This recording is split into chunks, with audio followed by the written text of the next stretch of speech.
d'aujourd'hui et de demain, la menace terroriste, les crises identitaires, les défis migratoires, la lutte contre le réchauffement climatique. Il y avait cette start-up qu'on me présentait avec évidemment cette énergie solaire individualisée qui doit permettre là aussi à ces pays d'Afrique de faire face à la transition énergétique.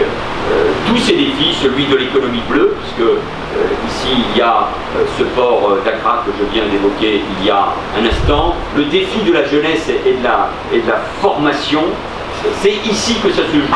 C'est pour ça que la relation entre la France et l'Afrique a totalement changé. Il n'a plus rien à voir avec ce qui se passait il y a 20 ou 30 ans, et de ce point de vue-là, les grands changements en matière de coopération à travers l'AFD, voulu par un Premier ministre que je servais à l'époque, Lionel Jospin, ont tenu compte profondément de ce changement de relation. Demain, je rappellerai la mémoire, notamment bien sûr celle de l'esclavage qui a marqué profondément l'humanité. Mais nous devons donc aussi être tournés vers l'avenir, et le destin de l'Europe et de la France, sur tous les sujets que j'ai trop rapidement cités, se joue évidemment là. Et c'est pour ça que nous devons être capables en Europe de maîtriser ces crises migratoires, mais aussi d'être dignes de la parole et des valeurs de la France. C'est ce que nous sommes en train de faire après l'évacuation de Calais. Quelques milliers de réfugiés qui fuient la guerre, notamment en Syrie, en Érythrée ou au Sud-Soudan. J'ai entendu dire qu'il n'y avait pas de problème au Soudan. Non, le Sud-Soudan, le Darfour, ce sont des réfugiés qui fuient une des guerres parmi les plus atroces. Et nous devons les accueillir. L'Allemagne accueillir 1 500 000 réfugiés. Nous devons évacuer Calais, 6 000 à 7 000 personnes, traiter la question de Paris la semaine prochaine, 2000 personnes qui doivent être mises à l'abri et qui ont droit là aussi à la protection, et le pays des droits de l'homme, de la Déclaration des droits de l'homme et des citoyens, 66 millions d'habitants, 5e puissance économique, ne pourrait pas, aux yeux du monde et notamment de l'Afrique, être capable d'assurer évidemment tout simplement sa tradition d'accueil, ce qui ne veut pas dire pour autant que nous ne devons pas participer des solutions de ces crises migratoires qui d'abord concernent les pays du Sud, et c'est ces migrations Sud-Sud aujourd'hui à cause de la guerre ou du réchauffement climatique qui sont autant de défis notamment pour l'Afrique. Mais la jeunesse d'Afrique, sa soif d'innovation est la promesse du continent. Je pense à la jeunesse, je pense aussi aux classes moyennes qui ont besoin, comme ici au Ghana, d'un secteur éducatif performant qui s'appuie sur cette révolution numérique que je viens d'évoquer et sur le business, sur tout simplement le développement des entreprises. Et l'Afrique se tourne et doit se tourner vers l'Europe. Et si nous ne répondons pas à cet appel, si nous ne captons pas ce regard, elle ira alors voir ailleurs. Et la France, comme d'autres pays d'Europe, a reculé parfois au cours de ces dernières années face aux grands pays émergents qui ont décidé d'investir en Afrique. Donc la France a devant elle une immense responsabilité. Proposer à l'Europe, proposer à l'Afrique, comment dire les choses, une alliance du XXIe siècle. C'est notre responsabilité à nous Français de bâtir ces partenariats qui font la force de nos économies et de nos démocraties. Le dire dans un pays francophone, c'est normal. Le dire dans un pays anglophone comme le Ghana, qui a été, qui reste un exemple, c'est bien l'occasion de démontrer cette volonté. Alors, continuons à bâtir ces ponts entre nos deux continents, entre nos jeunesses, entre nos systèmes éducatifs, entre nos universités, entre nos entrepreneurs, que je veux saluer et remercier. Et grâce à vous tous, Français du Ghana et amis ghanéens, qui êtes avec nous ce soir. Un dernier mot, mes chers compatriotes, mes chers amis. Évidemment, vous suivez ce qui se passe en France.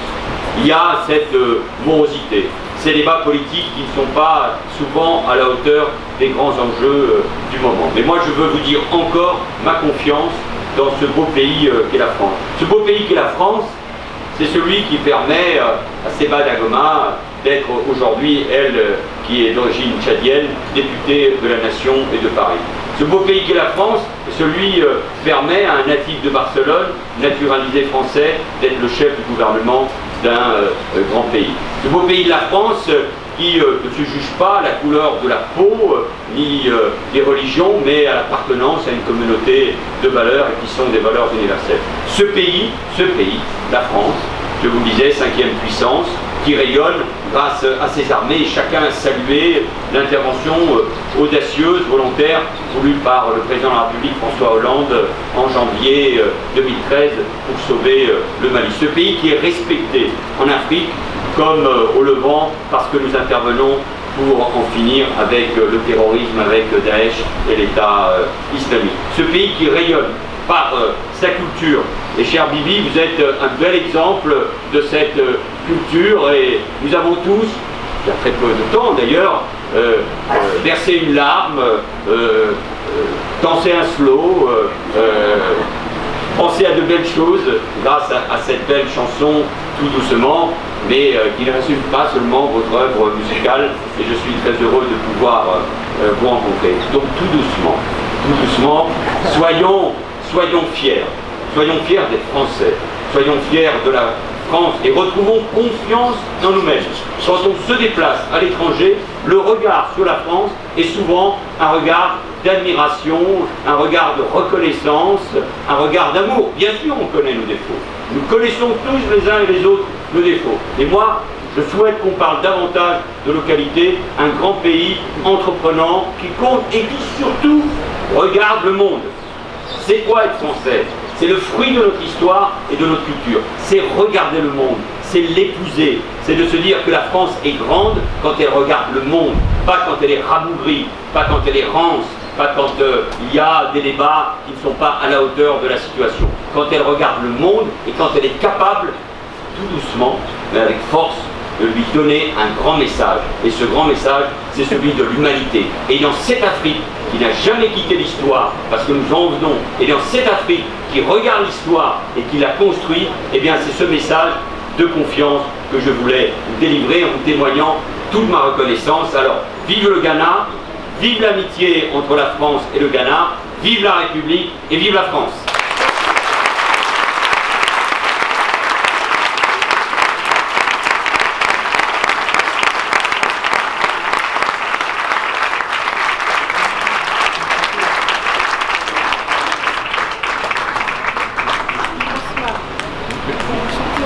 Le micro.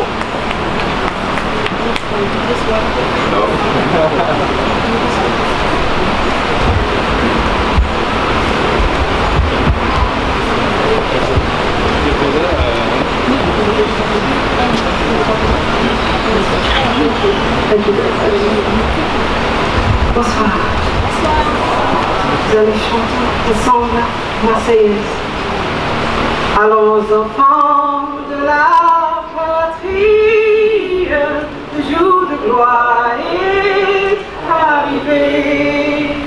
Contre nous de la tyrannie, l'étendard sanglant élevé, l'étendard sanglant élevé.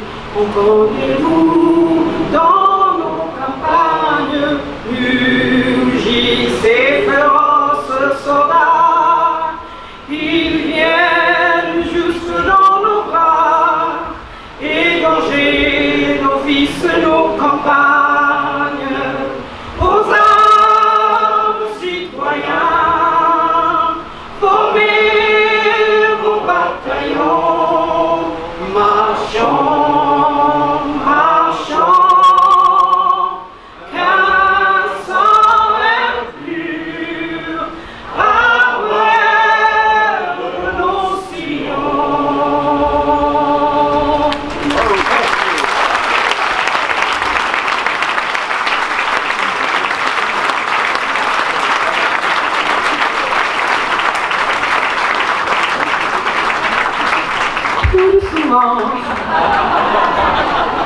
Envie de changer d'atmosphère, d'altitude.